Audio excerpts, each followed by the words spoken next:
Dope. Uh, this is gonna be an interesting video because I am fucking pissed right now. Like, I am fucking livid. I had a really bad day, and I had a really bad day on Wednesday, and a really bad day on Tuesday also. So it's been a week of continuing, like, shittiness. And, maybe I shouldn't be doing this video, but I thought if I don't do something productive, I'm gonna break something. Like, on the way home, I wanted to kick a puppy to death. Like, I'm fucking angry as fuck right now. And, I was on the train, like, and I really needed to piss. And I was like, it's a 5-minute walk from the train to my house. I can power walk, come home, and I can piss and record, and, it's gonna be great. The second I step off the train, there's a fucking parade in the middle of the goddamn street, and I have to wait for it to pass. A fucking parade! It's like a bunch of soldiers just marching through. They were not in sync. By the way, there was one guy that didn't know his place, and he tripped over 3 other soldiers trying to get to his place. And the last dude was blowing a fucking trumpet right in my ear. I was not amused. And I'm gonna try and calm down with this video. But I am fucking pissed right now. So I'm gonna try and remember everything I liked about Dope, because it was a good movie. I just saw it yesterday, so it shouldn't be that hard to remember it. And yeah, I'm gonna try and calm down, record, and edit, and upload it. And hopefully I don't get pissed again over something, because I'm about to break something. So, Dope.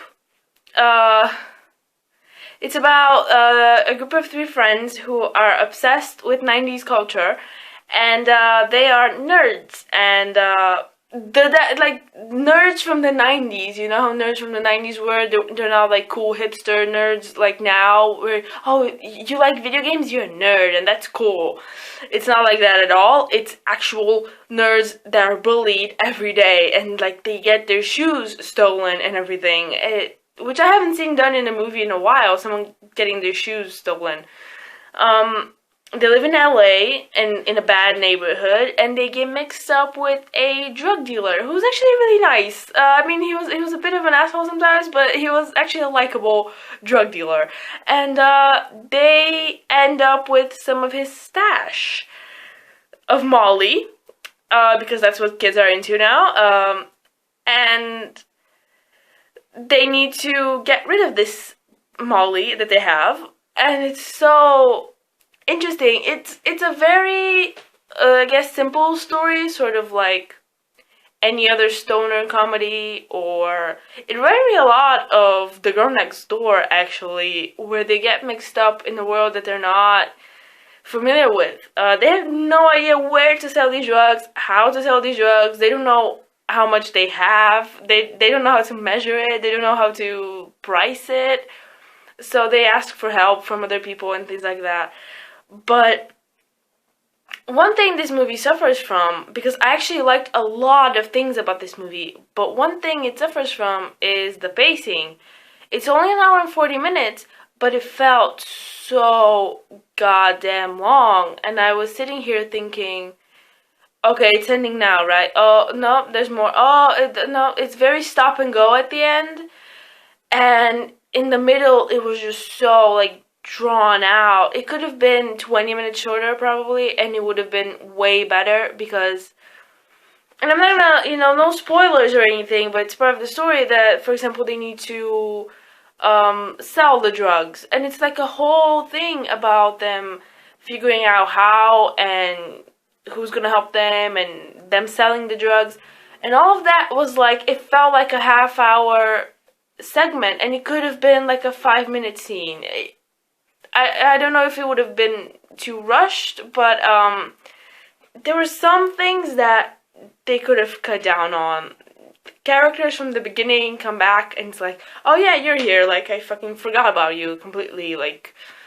At first I thought it was going to be just a day in their lives, and I thought that was going to be very interesting to see a day of chaos, of them getting chased by drug dealers and trying to sell these drugs, and, them trying to run away and meeting girls and meeting people. but it wasn't that, which was a bit disappointing because I would have liked to see that a lot more. I would have liked to see them deal with this chaos in one day or maybe a couple of days, but it went on for longer than that. And segments could have been just them making the drugs, and there was like 3 different montages of them just like putting the pills in a little bag and then selling it online. It's like, okay, we get it. Like, we know what they're doing. We get who's helping them. You know, they get like their friend, and the friend that was introduced to help them, he could have been like, he was a cool character, but it was drawn out, like it was filler almost. And this movie has a lot of content in it, so it doesn't need filler scenes, and I feel like there were a lot of those actually, and it could have been way more compressed, and it would have been a lot more fun, because this is a really fun movie, and you want to know how they're gonna deal with everything that they're dealing with. The characters are really interesting. That's what makes this movie so unique. It's literally taking someone from the 90s and putting them in 2015. And everybody's making fun of them for dressing like MC Hammer and riding their bikes and listening to their music and the flat top haircut and everything. So it's really interesting to see them sort of deal with things in their 90s mentality, but then remembering, oh shit, it's 2015. We can sell drugs online, like, duh, we don't need to stand in the street corner. Kids are buying drugs online with fucking bitcoins. So that was the whole thing. And I had no idea if this was set in the 90s because I didn't remember the trailer that well. And I didn't remember if it was set in the 90s or not. But he was talking about bitcoins in the first 30 seconds. I was like, oh, okay, we're here. This is 2015. So it was actually really, really interesting to see these types of characters in these situations. It reminded me a lot of Ready Player One and how characters there were so obsessed with 80s culture. And these friends are obsessed with 90s culture. And the acting was really good. I really liked it. They had funny moments and funny situations. And honestly, the directing and the editing was so interesting because it had really cool transitions, and it was so colorful, which is something that I love. I get when a movie needs to be dark and gritty, but I'm so happy that this isn't just like the next dark and gritty crap, because it could have been like a dramatic reenactment of this kid falling in with drug dealers and getting chased, and it could have been like this dramatic thing, and I'm glad it wasn't. It was fun, it was really colorful.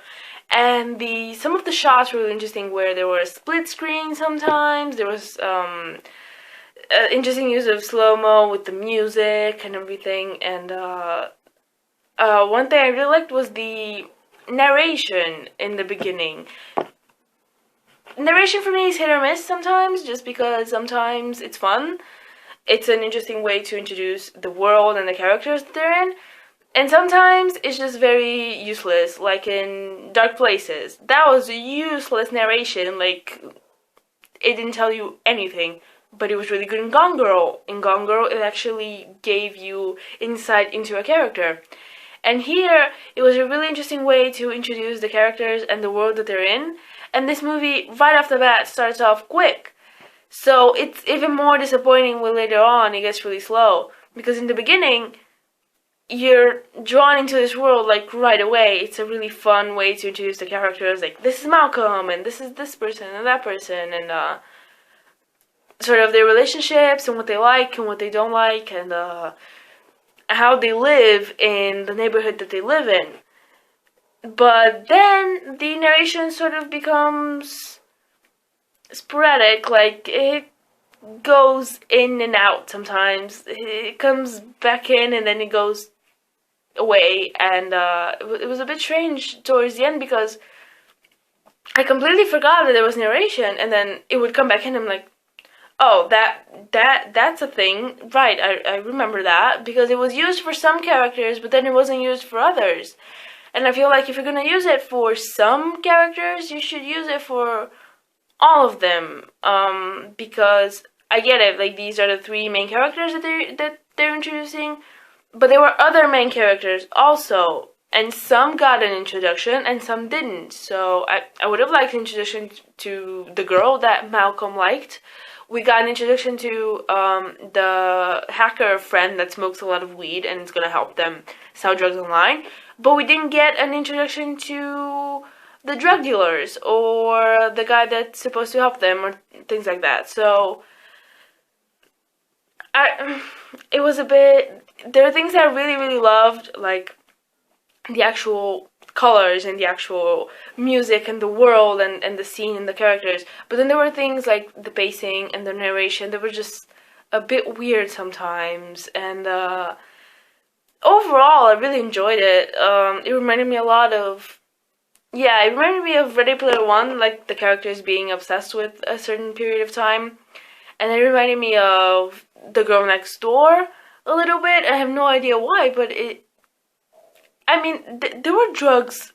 No, it was like porn tapes, right, in The Girl Next Door. There weren't drugs, it was porn tapes that they needed to take care of, or something like that. It reminded me also of movies like, I don't know, Pineapple Express is one of my favorite comedies, where it's just two dudes, and it's their day where they get mixed up in something that they're not supposed to be mixed up in, but they have the real world waiting for them, you know, and they have to go back to being normal. Like Malcolm in this movie has an interview for college, and he completely forgets because he's been getting chased by drug dealers all morning. So, you know, he needs to go and do that. So there's a bit of like cliched storylines, but it's done in a fun way where it's actually fun to watch and you're interested in the characters. But then by the end of it, I was just like, just be over, because the last 10 minutes, it was just like, okay, it's ending now. Nope, it's ending now. Nope, it's still go. Oh, it's ending now. Nope. It's very stop and go at the end, and it was way too long. It's not even that long. It's like not even 2 hours. It's 1:40, and I'm pretty sure like that the last 10 minutes were credits, so it's like an hour and a half. And it felt so long, and I was doing something on the side. I was doing a bit of homework on the side as I was watching, and it, you know, I was into it. I was interested, but it was like, okay, it should be over now, right? No, if we are like 50 minutes in, there's still more. So, definitely I think suffers from it being so slow in the middle. But the characters make it interesting, I guess. The characters are really... One thing that I fucking hate in movies is when a character has... In movies, in books, in shows, in everything, is when a character has a piece of information and he decides to withhold it for no fucking reason. It's to be more dramatic, but it's like, we need to get this plot going, so just... I fucking hate when a bunch of characters know shit and they decide to fucking hide it. I love scenes where characters just get together, they sit down, and lay it all out on the table. And this movie does that. The main character, Malcolm, is so fucking honest. And whenever he gets a piece of information, he immediately relays that piece of information. And it's so fucking... relaxing to me. I get so fucking frustrated when characters don't do that. And I understand that it's necessary sometimes, but sometimes it's just goddamn ridiculous, the information that people hide in these movies. So I was so happy to see that this did not do that.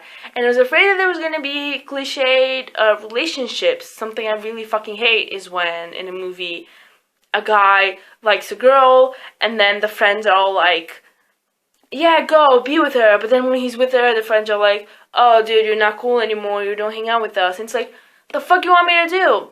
And I was so happy this movie didn't do that, because these types of cliched relationships that I fucking hate, especially between friends, between a group of friends in a movie.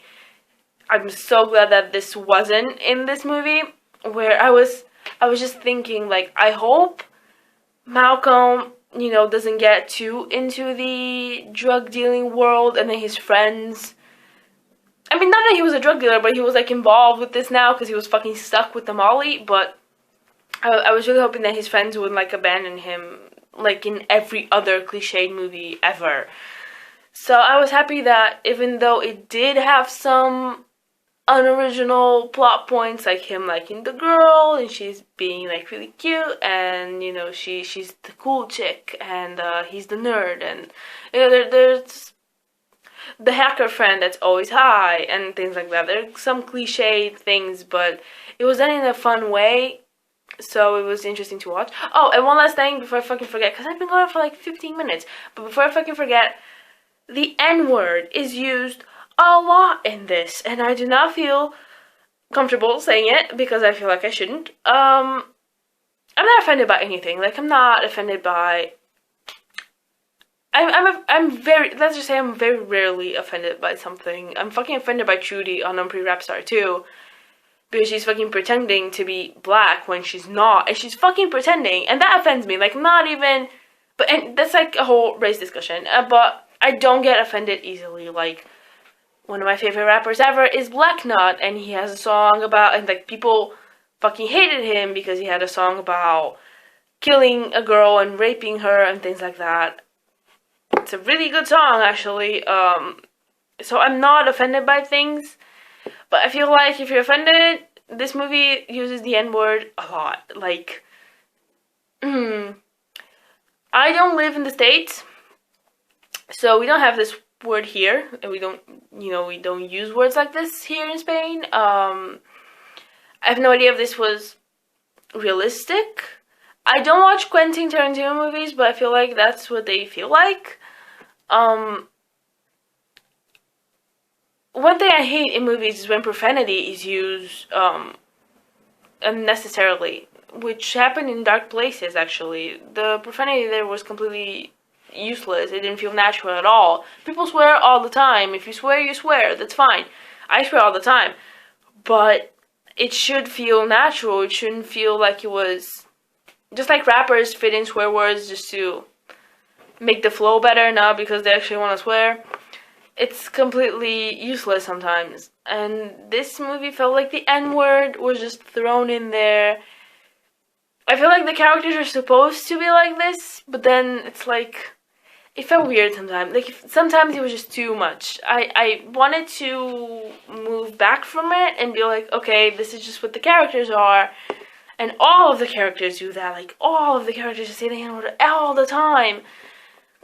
And there was like a whole discussion in it about it and everything. And I'm just like, I have no idea what's happening. I'm not gonna question it. I guess that's the characters, because I do not think that people in real life talk like this. I have no idea, actually. So yeah, if you're easily offended by things like that, then don't. But if you don't give a shit like me, I do recommend Dope.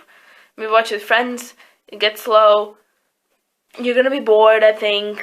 I mean, visually it's beautiful to look at a lot of times. Like these beautiful shots with palm trees in LA, and it looks very 90s. It looks like it was shot in the 90s, but then you see people, you know, with their fucking tablet and their iPhone, and you're just like, fuck, this is not the 90s at all. So, and there was a very weird use of a tablet, but there was just completely useless. Oh, and one last thing. Really last thing, I did like how everything wrapped up nicely in this movie. Things from the beginning kept coming back, phrases and characters and things, actions. I guess I don't want to spoil it, but everything was wrapped up really nicely at the end. So I'm glad that nothing was wasted, and it looks like they put thought into the phrases that they use and the character, what the characters do and all that. So I was really impressed to see that they put so much thought into it, and they put the effort into actually wrapping up the story. It's like a closed circuit.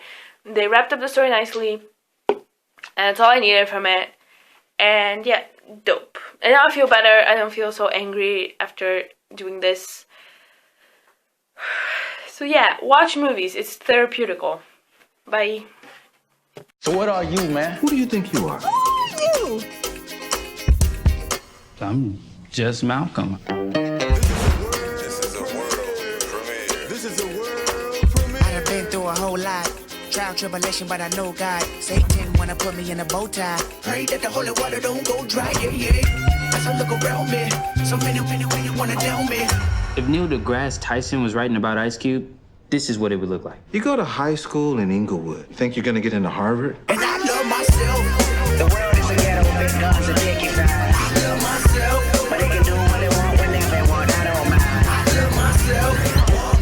Allow me to reintroduce myself. My name is Malcolm Adekambi. If I let this slide, we got what they call a slippery slope. You know what a slippery slope is? I don't. Anyone? A small event that leads to a chain reaction of events with unintended consequences that were unforeseen at the time of the inciting event. I'm still a little shaky on the concept.